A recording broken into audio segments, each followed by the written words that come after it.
And I got a couple questions put to me like this: how involved should the state be in providing regional and local transit funding? And is the modest state funding for transit worth the hassle of the state regulations and the vicissitudes of the annual budget cycle, et cetera? And I realize that's quite an alpha and omega. Marnie's perspective, come down and talk about how great Prop 22 is. Mobility 21 board voted to support it. Give the last rah-rah speech. Somehow that morphed to, really, should there be state transit funding? Why not just roll over and die? Because you've been being beaten, so often. Why don't you just give up? Not that that's exactly what those questions meant, but that's kind of what it felt like. So it is kind of an interesting juxtaposition, and I really want to get into some of the details. Hopefully some folks will have some questions for all of us, and we can get into the details. But the bottom line is, we're not going to stop. We're going to keep arguing for more and better public transit funding. From the state, more authority to regions to do great new regional sources, and of course we need to keep raising the local sources.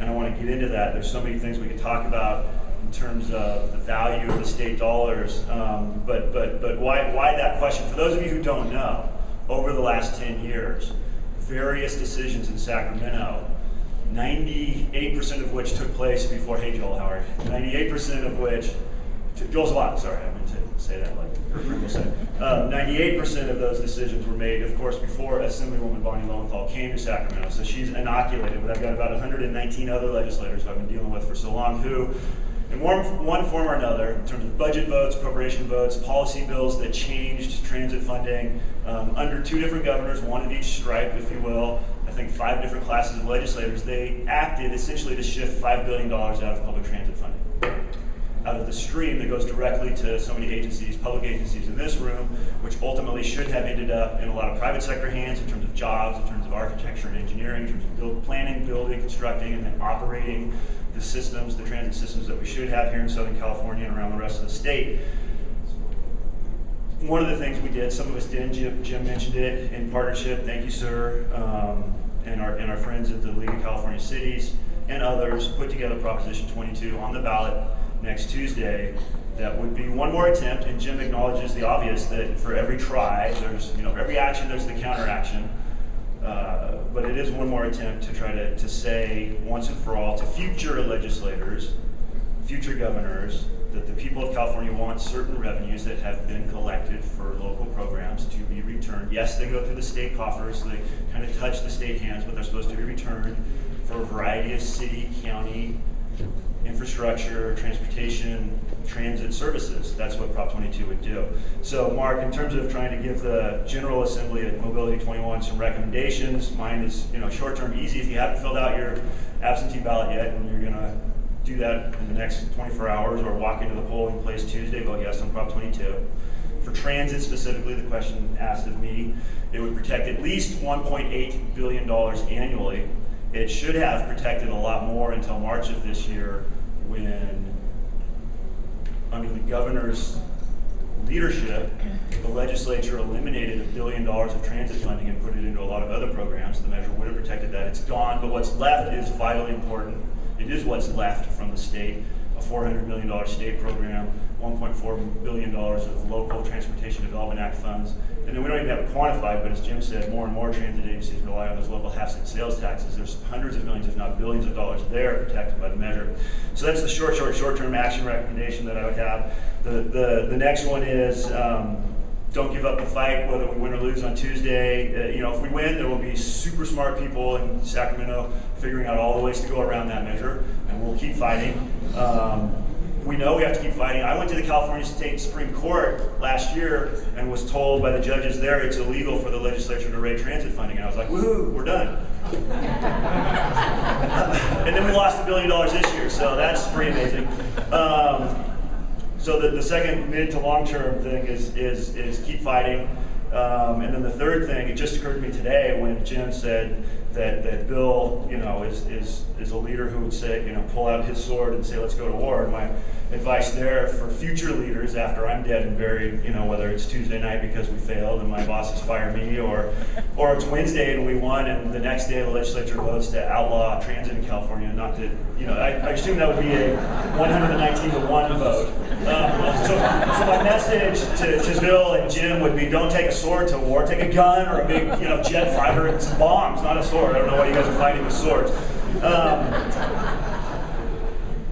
Please let me clarify something though about the legislator that is here. It's certainly, if not the nicest legislator in the state legislature, it's certainly the nicest Lowenthal in the state legislature.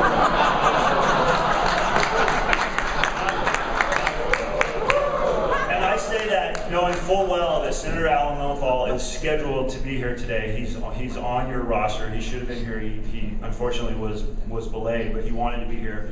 And I would have said that a little bit more good-naturedly because a couple weeks ago, well, I'll just say it this way. A committee chair and I got into a pretty interesting debate. And by the way, how many of my dues-paying members are here besides Milo at Omnitrans? I saw Art Leahy, who cuts the biggest check. I waited for him to walk back out. Will Kempton's still here. He cuts one of the biggest checks. I don't know if you all know this, so if you guys could walk out of the room for a second, I'll talk to the rest of the folks. The chair of a very important committee that oversees, I'll say, transportation policy, not sitting at this table right now. And I got into kind of a debate, and he was on TV and said it in a microphone, and that means it's a public record, and I'm sure he doesn't mind me talking out of, I'm not talking out of school. He said at one point, the proponents of Prop 22 have a to hell with everybody else attitude in terms of this measure that constitutionally says return local revenues to local sources. And I happen to be sitting at the dais there with one of the other proponents, and I assume he was talking to me and my other proponent. So the question about to hell with everybody else is an interesting one. And I would close by kind of pointing out, in terms of a measure, Prop 22, that returns money to cities and counties for investment in local services, transit agencies for investment in local services, I would think out loud, everybody else. I think everybody in California, lives in a city or a county. I'm not positive that's true. I think that's true. I guess there could be some Californians orbiting California in space in a station right now that will not benefit from Prop 22 returning billions of dollars and making sure the legislature can't rip it off. But I think that's true. But more importantly, and not in any way to be jokey, in no way could we compare the work we're doing to the noble work that the two guys at lunch talked about in terms of the effort they were running in Africa. But isn't the transit system here in Southern California a lot like the efforts that we saw at lunch in terms of people of good spirit trying to provide service to so many people who don't have the choice that every one of us has to get in our car and drive somewhere? That's not a right, that's a privilege. Should the state government, and that's the question of this panel, Mark, should the state provide transit funding?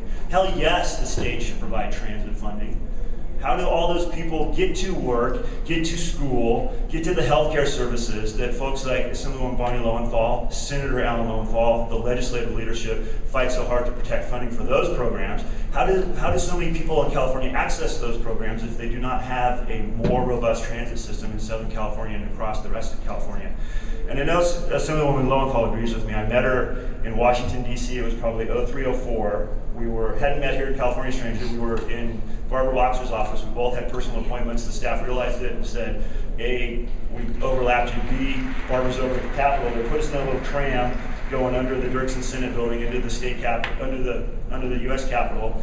We're in that train, and she started asking me, she goes, hey, you're the executive director of the Transit Association. I'm on the LA Metro board. We're working on getting some programs together. Ultimately, that becomes Measure R, an amazing feat of new transit spending. She started asking all these technical questions and clearly wanted to better, a local official wanting to better the transit system. Amazing. So I knew when and if she got to Sacramento, luckily she did, that she would not be the kind of person I need to talk like this to. But I took the moment to look at her while we were on that train, and I said, I have one question for you, Bonnie. At the time it was Bonnie, it wasn't Assemblywoman. And I said, do you think they serve snacks on this train? So I was really hungry, we were running late. They don't, it's a little train that goes to the state capitol. Anyway, or the nation's capital. The real message is we won't give up the fight, win or lose on Tuesday. It is vital that the state of California provide the mobility, the freedom of access, the way to get to work, the way to get to jobs training, healthcare, social services, welfare programs, education. I want my son to be able to ride the world's greatest transit system, to go to the world's greatest education system. It does not have to be a trade-off. This rob Peter to pay Paul juxtaposition that so many leaders in Sacramento force feed us is a false assumption. It does not have to be that way. We need to protect local funds for things like transit, highways, streets, and roads, and we need to fix the problems that allow them to fund all the general fund programs that are also just as vital. So I'd ask everybody to join us in that fight and keep the state's attention where it needs to be. Thank you.